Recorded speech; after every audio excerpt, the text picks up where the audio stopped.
ਸਤਿ ਸ਼੍ਰੀ ਅਕਾਲ ਜੀ ਸਾਰਿਆਂ ਨੂੰ।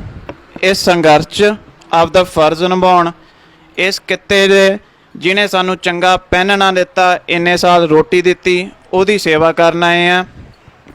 ਜਿੰਨਾ ਇਸ ਸੰਘਰਸ਼ ਬਾਰੇ, ਇਸ ਮੁੱਦੇ ਬਾਰੇ ਵਿਚਾਰ ਕਰਦੇ ਆ, ਸਿੱਖਦੇ ਆ ਜਾਂ ਸਮਝਦੇ ਆ, ਓਨੀ ਹੀ ਕਨਫਿਊਜ਼ਨ ਹੋਰ ਬਣ ਰਹੀ ਹੈ, ਵਹਿਮ ਮਨ 'ਚ ਬਣ ਰਿਹਾ। ਜਿੰਨੇ ਥਾਵਾਂ ਤੋਂ ਪੁੱਛਦੇ ਆ, ਕਰਦੇ ਆ। ਇਸ ਕਰਕੇ ਤੁਹਾਨੂੰ ਇੱਕ ਮੈਂ ਸਵਾਲ ਪੁੱਛਣਾ ਚਾਹੁੰਦਾ, ਕੀ ਆਪਣੇ ਮਨ ਦਾ ਵਿਊ ਕੀ ਆ? ਕੀ ਆਪਾਂ ਇਹ ਜਿਹੜੇ ਆਰਡੀਨੈਂਸ ਸੀ, ਬਿੱਲ ਸੀ, ਇਹ ਆਪਾਂ ਰੱਦ ਕਰਵਾਉਣੇ ਆ?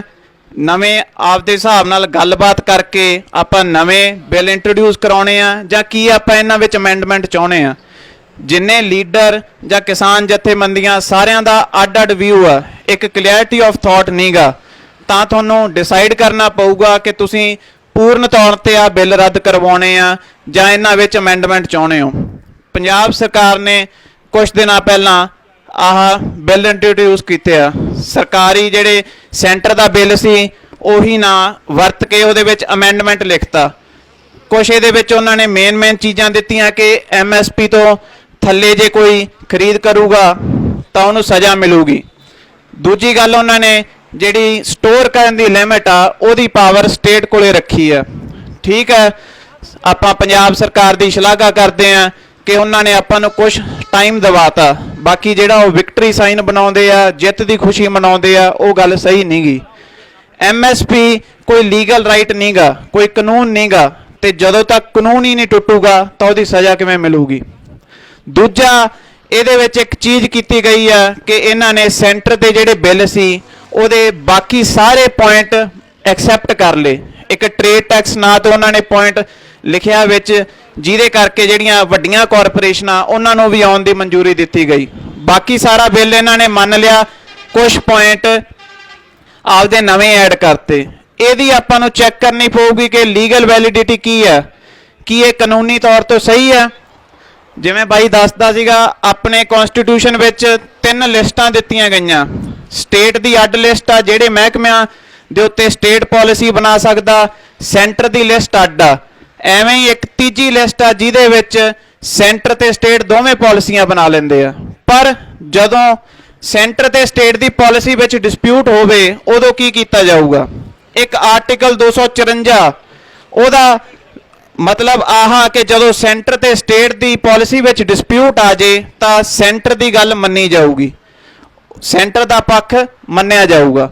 ਨਾਲ ਹੀ ਉਹਦੇ ਵਿੱਚ ਆ ਦਿੱਤਾ ਗਿਆ ਕਿ ਅਗਰ ਪ੍ਰੈਜ਼ੀਡੈਂਟ ਆਪਣੀ ਗੱਲ ਸਟੇਟ ਦੀ ਮੰਨ ਲੇ ਤਾਂ ਸਟੇਟ ਦਾ ਹੀ ਪਾਲਿਸੀ ਐਕਸੈਪਟ ਕੀਤੀ ਜਾਊਗੀ। ਜਿਵੇਂ ਅਕਾਲੀ ਦਲ ਕਹਿੰਦੀ ਸੀ ਅਸੀਂ ਪ੍ਰੈਜ਼ੀਡੈਂਟ ਕੋਲੇ ਜਾਵਾਂਗੇ, ਉਹਨੂੰ ਕਵਾਂਗੇ ਬਿੱਲ ਪਾਸ ਨਾ ਕਰੇ, ਉਹੀ ਗੱਲ ਹੁਣ ਇਹ ਕਹਿ ਰਹੇ ਆ। ਪ੍ਰੈਕਟੀਕਲ ਗੱਲ ਨਹੀਂ ਗੀ। ਜਿਹੜੇ ਪ੍ਰੈਜ਼ੀਡੈਂਟ ਆਪਦੀ ਸਰਕਾਰ ਦੇ ਖਿਲਾਫ ਕਿਉਂ ਜਾਊਗਾ? ਕਿਉਂ ਬਿੱਲ ਦੇ ਵਿੱਚ ਅਮੈਂਡਮੈਂਟ ਮੰਨੂਗਾ ਜਾਂ ਉਹਨੂੰ ਰੱਦ ਕਰੂਗਾ? ਸੋ ਇਹ ਤੀਜੀ ਚੀਜ਼ ਇਹ ਗਈ ਸੁਪਰੀਮ ਕੋਰਟ। ਤਾਂ ਮੈਂ ਸ਼ਲਾਘਾ ਕੀਤੀ ਕਿ ਆਪਾਂ ਨੂੰ ਇਹਨਾਂ ਨੇ ਸਮੇਂ ਦਿਵਾਇਆ, ਹੋਰ ਕੁਝ ਨਹੀਂ ਕੀਤਾ। ਇਹਦੇ ਵਿੱਚ ਆਪ ਵਾਲੇ ਰੌਲਾ ਪਾਈ ਜਾਂਦੇ ਸੀਗੇ ਕਿ ਇਹਨਾਂ ਨੇ MSP 22 ਫਸਲਾਂ ਤੇ ਨਹੀਂ ਲਿਖੀ, ਉਹ ਉਹਨਾਂ ਦੀ ਗੱਲ ਸਹੀ ਹੈ। ਦੂਜੀ ਗੱਲ ਉਹਨਾਂ ਨੇ ਕਹੀ ਕਿ ਸਟੇਟ ਸਾਨੂੰ ਖਰੀਦ ਦੀ ਗਾਰੰਟੀ ਦੇ ਦੇ। ਇੰਨੇ ਸੀਨੀਅਰ MP ਆ, ਉਹ ਵੱਡੇ ਪੋਲੀਟੀਸ਼ੀਅਨਾਂ ਨਾਲ ਬਹਿੰਦੇ ਆ, ਸਿੱਖਦੇ ਆ, ਉਹਨਾਂ ਨੂੰ ਤਾਂ ਕਮ ਸੇ ਕਮ ਪ੍ਰੈਕਟੀਕਲ ਗੱਲ ਕਰਨੀ ਚਾਹੀਦੀ ਆ। ਇੱਕ ਕੈਸ਼ ਕ੍ਰੈਡਿਟ ਲਿਮਿਟ ਹੁੰਦੀ ਆ CCL, RBI reserve bank of India ਹਰ ਸਟੇਟ ਨੂੰ ਪੈਸਾ ਦਿੰਦਾ ਫਸਲ ਖਰੀਦਣ ਵਾਸਤੇ। ਝੋਨੇ ਵੇਲੇ 30-35 ਹਜ਼ਾਰ ਕਰੋੜ ਮਿਲਦਾ, ਕਣਕ ਵੇਲੇ 25-30 ਹਜ਼ਾਰ ਕਰੋੜ ਮਿਲਦਾ। 60 ਹਜ਼ਾਰ ਕਰੋੜ ਦੇ ਕਰੀਬ ਪੈਸਾ ਸੈਂਟਰ ਦਿੰਦੀ ਆ ਆਪਾਂ ਨੂੰ ਫਸਲ ਖਰੀਦ ਕਰਨ ਵਾਸਤੇ। ਸਟੇਟ ਆਪੇ ਇੰਨੀ ਫਸਲ ਕਿਵੇਂ ਖਰੀਦ ਲੂਗੀ? ਅੱਜ ਪੰਜਾਬ ਦਾ ਜੇ ਤੁਸੀਂ ਐਗਰੇਰੀਅਨ ਬਜਟ ਵੇਖੋਗੇ ਤਾਂ 12,000 ਕਰੋੜ ਆ। ਬਜਟ ਹੀ ਆਪਣਾ 12,000 ਕਰੋੜ ਆ, 60,000 ਕਰੋੜ ਦੀ ਆਪਾਂ ਖਰੀਦ ਕਿਵੇਂ ਕਰ ਲਾਂਗੇ? ਉਸ ਤੋਂ ਬਾਅਦ ਇਹਨਾਂ ਨੇ ਅਕਾਲੀ ਦਲ ਕਹਿੰਦਾ ਕਿ ਇਸ ਆਪਣੇ ਜਿਹੜਾ ਪੰਜਾਬ ਨੂੰ ਇੱਕ APMC ਯਾਰਡ ਘੋਸ਼ਿਤ ਕੀਤਾ ਜਾਵੇ। ਉਹਦਾ ਮਤਲਬ ਕੀ ਹੈ? ਪੰਜਾਬ ਮੰਡੀ ਬੋਰਡ 3 ਚੀਜ਼ਾਂ ਵਿੱਚ ਡਿਵਾਈਡ ਕੀਤਾ ਜਾਂਦਾ। ਇੱਕ ਪ੍ਰਿੰਸੀਪਲ ਮਾਰਕੀਟ ਯਾਰਡ, ਵੱਡੀ ਮੰਡੀ, ਸਬ ਡਿਵੀਜ਼ਨਾਂ ਤੇ ਖਰੀਦ ਕੇਂਦਰ। ਸੈਂਟਰ ਨੇ ਇਹਨਾਂ ਬਿੱਲਾਂ ਦੇ ਨਾਲ ਕੀ ਕੀਤਾ? ਸਿਰਫ ਵੱਡੀ ਮੰਡੀ ਛੱਡ ਕੇ ਬਾਕੀ ਸਾਰੇ ਆਪਦੇ ਅੰਡਰ ਕਰ ਲਏ। ਮਾਰਕੀਟ ਕਮੇਟੀਆਂ ਜੋ ਜੁੜੀਆਂ ਹੋਈਆਂ ਉਹ ਵੀ ਆਪਦੇ ਅੰਡਰ ਕਰ ਲਈਆਂ। ਜੇ ਆਪਾਂ ਪੰਜਾਬ ਨੂੰ ਇੱਕ ਮੰਡੀ ਯਾਰਡ ਘੋਸ਼ਿਤ ਕਰ ਦਾਂਗੇ ਤਾਂ ਉਹ ਸਾਰੇ ਵੱਡੀ ਮੰਡੀ ਦੇ ਅੰਡਰ ਆ ਜਾਣਗੇ ਤੇ ਸੈਂਟਰ ਦੇ ਰੂਲ ਉਹਦੇ ਤੇ ਲਾਗੂ ਨਹੀਂ ਹੋਣਗੇ। ਪਰ ਇਹਦੇ ਵਿੱਚ ਵੀ ਉਹੀ ਰੌਲਾ ਕਿ ਜੇ ਆਪਣੇ ਤੋਂ ਸਟਾਫ ਦੀਆਂ ਸੈਲਰੀਆਂ ਤਾਂ ਦਿੱਤੀਆਂ ਨਹੀਂ ਜਾਂਦੀਆਂ, ਆਪਾਂ 60,000 ਕਰੋੜ ਦੀ ਖਰੀਦ ਆਪੇ ਕਿਵੇਂ ਕਰ ਲਾਂਗੇ। ਤਾਂ ਜਿੰਨੀਆਂ ਵੀ ਪੋਲੀਟੀਕਲ ਪਾਰਟੀਆਂ ਜਾਂ ਆਪਾਂ ਵੀ ਆ, ਆਪਣੀ ਇੱਕ ਕਲੈਰਿਟੀ ਜਾਂ ਵਿਜ਼ਨ ਹੈ ਨਹੀਂ ਹਜੇ ਤੱਕ। ਆਪਾਂ ਨੂੰ ਜੁੜ ਕੇ ਇੱਕ ਰਾਏ ਬਣਾਉਣੀ ਪਊਗੀ ਕਿ ਆਪਾਂ ਉਹਦੇ ਤੇ ਕਰਨਾ ਕੀ ਚਾਹੁੰਦੇ ਆ। ਜੇ ਅੱਜ ਦੇ ਸਮੇਂ ਦੀ ਆਪਾਂ ਗੱਲ ਕਰੀਏ ਤਾਂ ਆਪਾਂ 3 ਮਿਲੀਅਨ ਟਨ ਦਾਲਾਂ ਬਾਹਰੋਂ ਇੰਪੋਰਟ ਕਰਦੇ ਆ। 50% ਕੈਨੇਡਾ ਤੋਂ, ਮਿਆਂਮਾਰ ਤੋਂ, ਬਾਕੀ ਰਸ਼ੀਆ, ਟੰਜ਼ਾਨੀਆ ਤੇ ਮੋਜ਼ੈਂਬੀਕ ਦੇਸ਼ ਤੋਂ। ਪਾਮ ਆਇਲ ਆਪਾਂ ਇੰਡੋਨੇਸ਼ੀਆ, ਮਲੇਸ਼ੀਆ ਤੋਂ ਇੰਪੋਰਟ ਕਰਦੇ ਆ, ਜਿਹਦੇ ਕਰਕੇ ਆਪਣਾ ਸੋਇਆਬੀਨ ਦਾ ਤੇਲ, ਸਰੋਂ ਦੇ ਤੇਲ ਦੇ ਰੇਟ ਨਹੀਂ ਰਹਿੰਦੇਗੇ। ਫਰਟੀਲਾਈਜ਼ਰ ਆਪਾਂ 7.3 ਬਿਲੀਅਨ ਡਾਲਰ ਦੇ ਅਮਰੀਕਾ ਤੋਂ ਇੰਪੋਰਟ ਕਰਦੇ ਆ, ਜਿਹਦੇ ਵਿੱਚ ਮੈਜੋਰਟੀ ਫਰਟੀਲਾਈਜ਼ਰ WHO ਨੇ ਬੈਨ ਕੀਤੇ ਹੋਏ ਯੂਰਪ 'ਚ, ਆਪਾਂ ਫੇਰ ਵੀ ਵਰਤ ਰਹੇ ਆ। 2 ਬਿਲੀਅਨ ਡਾਲਰ ਦੇ ਆਪਾਂ ਫਲ ਫਰੂਟ ਤੇ ਸਬਜ਼ੀਆਂ ਬਾਹਰੋਂ ਇੰਪੋਰਟ ਕਰਦੇ ਆ। ਹਰ ਬੰਦਾ ਸਵਾਮੀਨਾਥਨ ਦੀ ਗੱਲ ਕਰਦਾ। ਸਵਾਮੀਨਾਥਨ ਨੇ ਇਹ ਬਿਆਨ ਦਿੱਤਾ ਸੀਗਾ ਕਿ ਜੇ ਆਪਾਂ ਅਨਾਜ ਬਾਹਰੋਂ ਇੰਪੋਰਟ ਕਰਾਉਨੇ ਆ ਤਾਂ ਆਪਾਂ ਨਾਲ ਬੇਰੋਜ਼ਗਾਰੀ ਵੀ ਇੰਪੋਰਟ ਕਰਾਉਨੇ ਆ। ਆਪਣੀਆਂ ਫਸਲਾਂ ਤੇ ਬਹੁਤ ਜ਼ਿਆਦਾ ਫਰਕ ਪੈਂਦਾ। ਤੁਸੀਂ ਸੁਣਿਆ ਹੋਣਾ 2-3 ਸਾਲ ਪਹਿਲਾਂ ਕਿ ਸ਼ੂਗਰ ਮਿੱਲਾਂ ਨੇ ਕਿਸਾਨਾਂ ਦੇ ਪੈਸੇ ਖਾ ਲਏ ਜਾਂ ਪੈਸੇ ਦਿੱਤੇ ਨਹੀਂ, ਪੈਸੇ ਪੇਮੈਂਟਾਂ ਰਹਿੰਦੀਆਂ। 2015-16 ਵਿੱਚ ਸ਼ੂਗਰ ਮਿਲ ਐਸੋਸੀਏਸ਼ਨ ਦੇ ਪ੍ਰਧਾਨ ਦਾ ਬਿਆਨ ਆਇਆ ਸੀਗਾ ਕਿ ਆਪਣੇ ਕੋਲੇ ਸ਼ੂਗਰ ਦਾ ਸਟਾਕ ਬਹੁਤ ਜ਼ਿਆਦਾ, ਜਿੰਨੀ ਆਪਣੀ ਖਪਤ ਆ ਉਦੋਂ ਜ਼ਿਆਦਾ ਪਿਆ। ਫਿਰ ਵੀ 0.77 ਮਿਲੀਅਨ ਟਨ ਸ਼ੂਗਰ ਬਾਹਰੋਂ ਇੰਪੋਰਟ ਕੀਤੀ ਗਈ, ਜਿਹਦੇ ਕਾਰਨ ਰੇਟ ਡਿੱਗ ਗਏ ਤੇ 22,000 ਕਰੋੜ ਸ਼ੂਗਰ ਮਿਲਾਂ ਕਿਸਾਨਾਂ ਦੇ ਕਰਜ਼ਦਾਰ ਹੋ ਗਈਆਂ। ਪੇਮੈਂਟਾਂ ਹਜੇ ਤੱਕ ਨਹੀਂ ਆਈਆਂ। ਇੰਪੋਰਟ ਜਿਹੜਾ ਕੀਤਾ ਜਾਂਦਾ ਇਹਦੇ ਕੁਝ ਕਾਰਨ ਹੁੰਦੇ ਆ। ਪਹਿਲਾ, ਆਪਣੀ ਫਸਲ ਬਰਬਾਦ ਹੋ ਜੇ, ਨੈਚੁਰਲ ਕਾਜ਼ਜ਼ ਕਰਕੇ ਜਾਂ ਸਰਕਾਰ ਦੀਆਂ ਪਾਲਿਸੀਆਂ ਕਰਕੇ। ਦੂਜਾ, ਸਟੋਰੇਜ ਨਾ ਹੋਵੇ, ਆਪਾਂ ਆਪਦੀ ਫਸਲ ਖਰਾਬ ਕਰ ਲਈਏ। ਇੱਕ UK ਦੀ ਪਾਰਲੀਮੈਂਟ ਵਿੱਚ ਇੱਕ MP ਨੇ ਖੜਾ ਹੋ ਕੇ ਕਿਹਾ ਸੀਗਾ ਕਿ ਆਪਾਂ ਇੰਡੀਆ ਨੂੰ ਹਰ ਸਾਲ ਗਰੀਬੀ ਵਾਸਤੇ, ਲੋਕ ਭਲਾਈ ਵਾਸਤੇ ਕੁਝ ਮਿਲੀਅਨ ਡਾਲਰ ਆਪਾਂ ਪੈਸੇ ਦਿੰਨੇ ਆ। ਉਹ ਕਹਿੰਦੇ ਇਹ 3-3 ਹਜ਼ਾਰ ਕਰੋੜ ਤਾਂ ਸਟੈਚੂ ਬਣਾ ਲੈਂਦੇ ਆ ਤੇ ਆਪਾਂ ਇਹਨਾਂ ਨੂੰ ਗਰੀਬੀ ਮਿਟਾਉਣ ਦੇ ਪੈਸੇ ਕਿੱਥੇ ਦੇ ਰਹੇ ਆ। ਸਟੋਰੇਜ ਕਹਿੰਦਾ ਆਪਣੇ ਤੋਂ ਬਣਾਈ ਦੇ ਨਹੀਂ, ਆਪਾਂ ਫਸਲ ਖਰਾਬ ਕਰ ਲੈਂਦੇ ਆ ਤੇ ਉੱਥੇ ਪੈਸਾ ਲਾਉਣ ਨੂੰ ਆਪਣੇ ਕੋਲੇ ਹੈਗਾ। ਤੀਜਾ, ਵੱਡੀਆਂ ਕਾਰਪੋਰੇਸ਼ਨਾਂ ਨੂੰ ਇੰਪੋਰਟ ਐਕਸਪੋਰਟ ਦੇ ਰਾਹੀਂ ਫਾਇਦਾ ਦਿੱਤਾ ਜਾਂਦਾ, ਅੱਡ-ਅੱਡ ਪਾਲਿਸੀਆਂ ਬਦਲ ਕੇ ਉਹਨਾਂ ਨੂੰ ਪੈਸਾ ਦਿੱਤਾ ਜਾਂਦਾ। ਚੌਥਾ ਕਾਰਨ ਹੈ ਹੋਰਡਿੰਗ ਦਾ, ਕਾਲਾ ਬਾਜ਼ਾਰੀ ਦਾ। ਜਿਹੜੇ ਵੀ ਫਸਲ ਖਰੀਦਦੇ ਆ ਉਹ ਆਪਦੇ ਕੋਲੇ ਸਟਾਕ ਕਰ ਲੈਂਦੇ ਆ, ਮੰਡੀਆਂ 'ਚ ਰੇਟ ਬਾਜ਼ਾਰ 'ਚ ਵੱਧ ਜਾਂਦਾ, ਬਾਅਦ 'ਚ ਉਹ ਰੇਟ ਨੂੰ ਸਹੀ ਕਰਨ ਵਾਸਤੇ ਬਾਹਰੋਂ ਇੰਪੋਰਟ ਕਰਨਾ ਪੈਂਦਾ। ਇਹ ਸਭ ਨੁਕਸਾਨ ਕਿਸਾਨ ਦਾ ਹੁੰਦਾ, ਹੋਰ ਕਿਸੇ ਦਾ ਨੁਕਸਾਨ ਨਹੀਂ ਹੁੰਦਾ। ਤੁਹਾਨੂੰ ਇੱਕ ਚੀਜ਼ ਵੇਖਣੀ ਪਊਗੀ ਕਿ 2015-16 ਵਿੱਚ ਇਹੋ ਜਿਹਾ ਕਿਸਾਨੀ ਦੇ ਵਿੱਚ ਇਹਨਾਂ ਨੇ ਗੜਬੜ ਕੀਤੀ, ਉਹਦਾ ਨੁਕਸਾਨ ਹਜੇ ਤੱਕ ਆਪਣੇ ਸਾਹਮਣੇ ਨਹੀਂ ਆਉਂਦਾ, ਪਰ ਹਜੇ ਤੱਕ ਉਹ ਨੁਕਸਾਨ ਹੋ ਰਿਹਾ। 2015-16 ਦੀ ਜੇ ਗੱਲ ਕਰੀਏ, ਉਦੋਂ 1 ਸਾਲ ਪਹਿਲਾਂ ਜੇ ਕਣਕ, ਮੱਕੀ ਤੇ ਨੌਨ ਬਾਸਮਤੀ ਰਾਈਸ ਆਪਾਂ 134 ਕਰੋੜ ਦੇ ਇੰਪੋਰਟ ਕਰਦੇ ਸੀ ਤਾਂ 2015-16 'ਚ ਆਪਾਂ 9,000 ਕਰੋੜ ਦਾ ਇੰਪੋਰਟ ਕੀਤਾ ਸਮਾਨ ਬਾਹਰੋਂ। 110 ਗੁਣਾ ਕੁਆਂਟੀਟੀ ਆਪਾਂ ਇੰਪੋਰਟ ਕੀਤੀ ਹੈ। ਜਿੰਨਾ ਆਪਣਾ ਐਗਰੀਕਲਚਰ ਬਜਟ ਸੀ ਟੋਟਲ, ਉਦੋਂ 3 ਗੁਣਾ ਜ਼ਿਆਦਾ ਆਪਾਂ ਇੰਪੋਰਟ ਕਰ ਲਿਆ। ਆਪਣੇ ਇਹਨਾਂ ਨੇ 10-10% ਕਰਕੇ ਇੰਪੋਰਟ ਡਿਊਟੀਆਂ ਘਟਾਈਆਂ, ਬਾਅਦ 'ਚ ਇਹਨਾਂ ਨੇ 2017 ਦੇ ਅੱਧ ਤੱਕ ਜਮਾਂ ਡਿਊਟੀ ਫ੍ਰੀ ਇੰਪੋਰਟ ਕਰਤਾ। ਉਹਦਾ ਅਸਰ ਕੀ ਹੋਇਆ?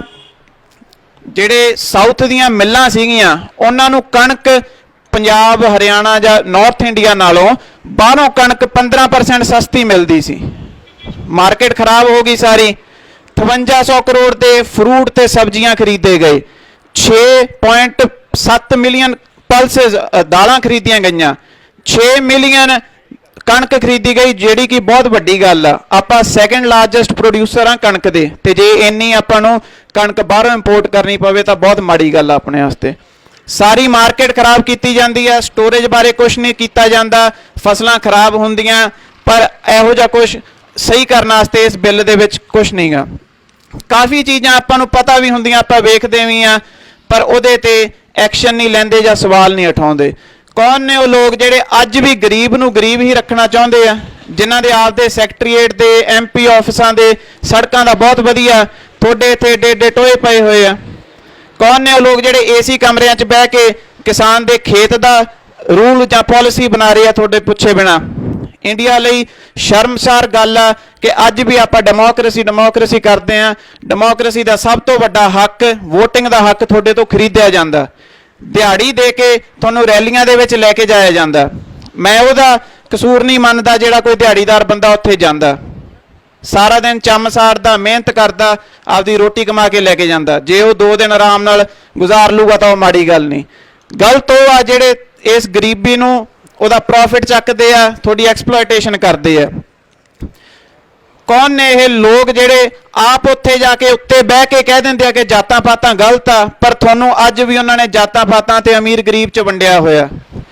ਇੰਡੀਆ 'ਚ ਅੱਜ ਵੀ ਆਹ ਸ਼ਰਮਸਾਰ ਵਾਲੀ ਘਟਨਾ ਕਿ ਪੋਲੀਟੀਕਲ ਲੀਡਰ, IAS ਆਫਿਸਰ ਜਾਂ ਜਿਹੜੇ ਵੀ ਸਰਕਾਰੀ ਮਹਿਕਮਿਆਂ ਦੇ ਵਿੱਚ ਕੰਮ ਕਰਦੇ ਆ ਅਫਸਰ, ਉਹਨਾਂ ਨੂੰ ਤੁਸੀਂ ਲਾਰਜਰ ਦੈਨ ਲਾਈਫ ਕਰੈਕਟਰ ਬਣਾ ਰੱਖਿਆ ਕਿ ਇਹ ਤਾਂ ਬਾਈ ਬਹੁਤ ਵੱਡੇ ਬੰਦੇ ਆ, ਆਪਾਂ ਇਹਨਾਂ ਨੂੰ ਸਵਾਲ ਵੀ ਨਹੀਂ ਪੁੱਛ ਸਕਦੇ, ਕੁਝ ਕਹਿ ਵੀ ਨਹੀਂ ਸਕਦੇ। ਇਹ ਕਿੱਥੋਂ ਦਾ ਕਾਨੂੰਨ ਆ? ਜੇ ਆਪਾਂ ਆਪਦੀ ਲਿਮਿਟ 'ਚ ਰਹਿਣਾ, ਉਹਨਾਂ ਨੂੰ ਕੁਝ ਮੰਦਾ ਚੰਗਾ ਨਹੀਂ ਬੋਲਣਾ, ਤਾਂ ਉਹਨਾਂ ਤੇ ਵੀ ਤਾਂ ਕੋਈ ਕਾਨੂੰਨ ਲਾਗੂ ਹੋਣਾ ਚਾਹੀਦਾ। ਮੈਨੀਫੈਸਟੋ ਸਾਲ ਦਰ ਸਾਲ ਇੱਕ ਮੈਨੀਫੈਸਟੋ ਤਿਆਰ ਕਰਾ ਕੇ ਲਿਆ ਦਿੰਦੀਆਂ ਪੋਲੀਟੀਕਲ ਪਾਰਟੀਆਂ, ਝੂਠ ਲਿਖੇ ਹੁੰਦੇ ਆ, ਤੁਸੀਂ ਮੰਨ ਜਾਂਦੇ ਹੋ, ਹਰ ਸਾਲ ਬੁੱਧੂ ਬਣਦੇ ਹੋ ਤੁਸੀਂ। ਆਪਾਂ ਨੂੰ ਵੀ ਕੁਝ ਉਹਦੇ 'ਚ ਬਦਲਾਵ ਲਿਆਉਣਾ ਪਊਗਾ। ਤੇ ਜਿਹੜੇ ਕੋਈ ਵੀ ਆਪਣੇ ਪੋਲੀਟੀਕਲ ਲੀਡਰ ਆਉਂਦੇ ਆ ਕੇ ਤੁਹਾਡੇ ਨਾਲ ਵਾਅਦਾ ਕਰਦੇ ਆ,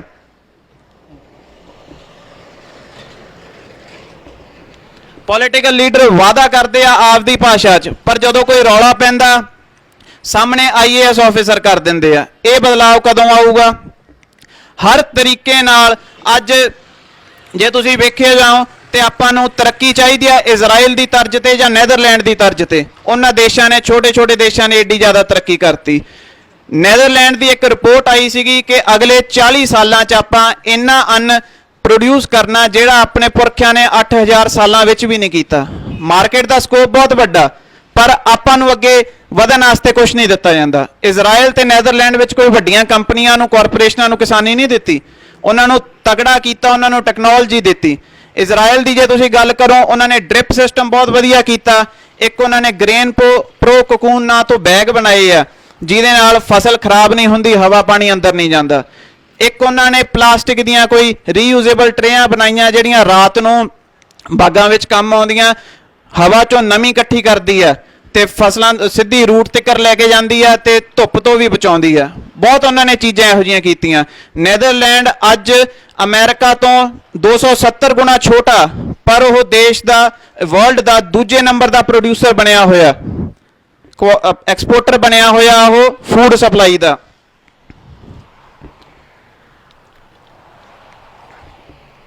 ਹਥਿਆਰ ਚੱਕਣਾ ਜਾਂ ਲੜਨਾ ਮੇਰੇ ਹਿਸਾਬ ਨਾਲ ਮੈਂ ਮੰਨਦਾ ਸੌਖਾ, ਭਾਵੇਂ ਮੈਂ ਗਲਤ ਹੋਵਾਂ ਸਹੀ ਹੋਵਾਂ ਮੈਨੂੰ ਨਹੀਂ ਪਤਾ। ਕਿਸੇ ਨੂੰ ਜਾਗਰੂਕ ਕਰਨਾ ਬਹੁਤ ਵੱਡਾ ਕੰਮ ਆ। ਸਰਕਾਰ ਉਦੋਂ ਡਰੂਗੀ ਜਦੋਂ ਤੁਸੀਂ ਅਵੇਅਰ ਕਰ ਦੋ, ਸਾਰਿਆਂ ਨੂੰ ਜਾਗਰੂਕ ਕਰ ਦੋ। ਅੱਜ ਤੁਸੀਂ ਲੜ ਲੋਗੇ, ਤੋੜ ਭੰਨ ਕਰ ਦੋਗੇ, ਮੈਂ ਲਿਖਤੀ ਕਹਿਣਾ ਕਿ ਕਿਸਾਨੀ ਦਾ ਮੁੱਦਾ ਬਹੁਤ ਪਿੱਛੇ ਰਹਿ ਜਾਊਗਾ।